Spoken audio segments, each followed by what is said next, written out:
everyone, another holiday bonus for you. We're going to talk about customer service and customer engagement. So JB, when I walk into a store, when we're out doing what we call pulse visits, where we're actually going into stores and actually measuring engagement, what's one of the first things that we look at? I just want to be greeted. You just want somebody to say hi to you, right? I often, John, walk around for 5 to 10 minutes before someone even acknowledges that I'm in the store. And I absolutely love being ignored. That is a great experience for me as a consumer. I like being ignored. But I have money in my pocket. Oh, I'm a you want to customer. spend money? I do. Stop it. I do. Really? I might even have a credit card. No way. Right. So we're going to talk about great practices and best practices for customer service this holiday season. Absolutely. Right. So we're going to start with that greeting, right? You have cashiers in the front of the store, maybe not at the front of the store. I was just at an FFL today. They moved their entire customer service operation to the dead center of the store, which I thought was an absolutely awesome strategic move. But what happens in that scenario? They have the ability to say hello to everybody walking in the store and keep an eye on everything going on. But that greeting is key, right? Key is greeting. And then beyond the greeting, it's just not hello, thanks for coming in. It's engagement, right? We want to engage that customer as to why they visited us today and then make them feel special. This is the season where if we make people and customers feel special, they will like us. And if they like us, they'll come back, right? Absolutely. So when they approach the holster area or they approach the ammo area, there are some things that you can do when you approach that customer, your employees can do when they approach that customer to really sell, right? Mm-hmm. So what are some of those things? So let's take a scenario. I'm walking into a store and I immediately walk up to the holster section. So what are some of the things that an employee, an associate can do when I, as the customer, approach that section of the store? Well, first of all, I want to say hello and introduce myself. Introduce yourself and recognize them. Make eye contact. Okay, these are many characteristics that we just don't display every day. We think it's mundane and routine as a salesperson. We got to get back to the basics. Make eye contact because that customer's special. They're paying us to be here today, basically, right? Without customers, we don't have a business. So once I realize that becomes important to me. Now I engage and I do what I call the deep dive, John. I want to find out what is it specifically about that category that they're looking for. I want to take the next step, ask the next question, not use the old tired questions of find everything you're looking for, or can I help you find anything today? Those closed-end questions that can easily be answered with no or I'm just looking.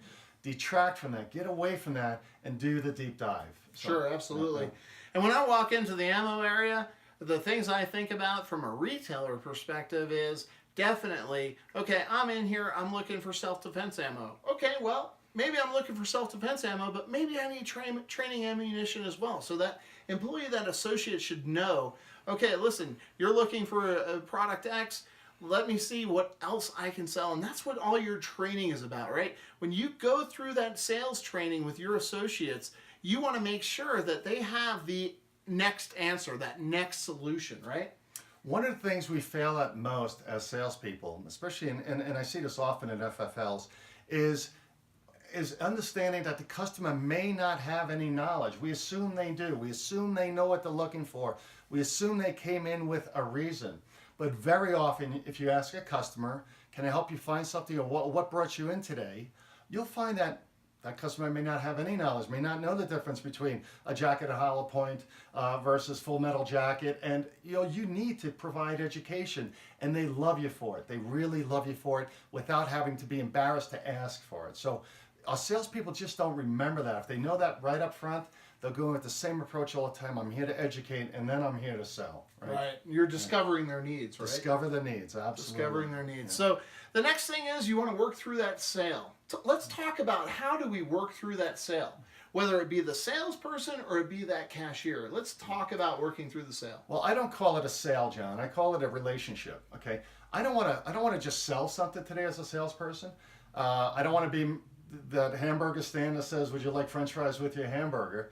I want to go ahead and find out why you came in today.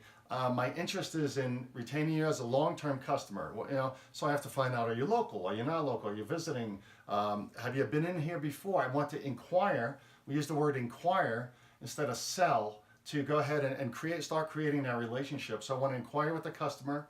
I want to engage in all that conversation that's going to tell me more about them, about the needs, and then I have to figure out where can I take that engagement, make it a sale. Ultimately, they're here for a reason. They have money in the pocket. There's very few customers who come to a gun dealer or an FFL just to look. Okay, and we know who those folks are. They're regulars. They come in once a week, and once a month they purchase a gun or trade in a gun. But the average person, if we don't know them, let's use the same scenario all the time. Let me engage and inquire and build a relationship, whether it be 15 minutes right now while they're here or a long-term relationship I'm building. That should be my interest as a salesperson. Sure. JB, can we engage them and can we kind of educate them on what the business has to offer from a services standpoint? Absolutely, especially new customers or customers unfamiliar with the FFL may not know if we have training in the back, may not know if we have training on Saturdays, may not know if we have partnerships with the range down the street or around the corner or a mile away. We need to again, back to the education. What else can we talk to that customer about? Not just about the firearm they told us they were looking for, or or what they do or what they intend to do with it. Take them beyond the basics, beyond what they said they're coming in for. We should be much better at this than they are. And we know that many customers are intimidated, especially in the first few visits to a firearms dealer. We have to know that. We should be cognizant of that. And that's what we should be doing, is creating a comfort with the new customer and making our gun shop the place for them to come for everything they need. So JB, what's that one question at the gun counter that a salesperson, the person at the gun counter, can ask that customer, that open-ended question that fulfills so many different qualifiers relative to that customer engagement? Well, we know what you and I call it the magic question. And that magic question is, so who are we buying a gun for today? And you'd be surprised at what the answers you get, right? Yeah. It's pretty interesting that the person that fumbles over that answer, boy, that sends up some red flags from that straw purchase scenario.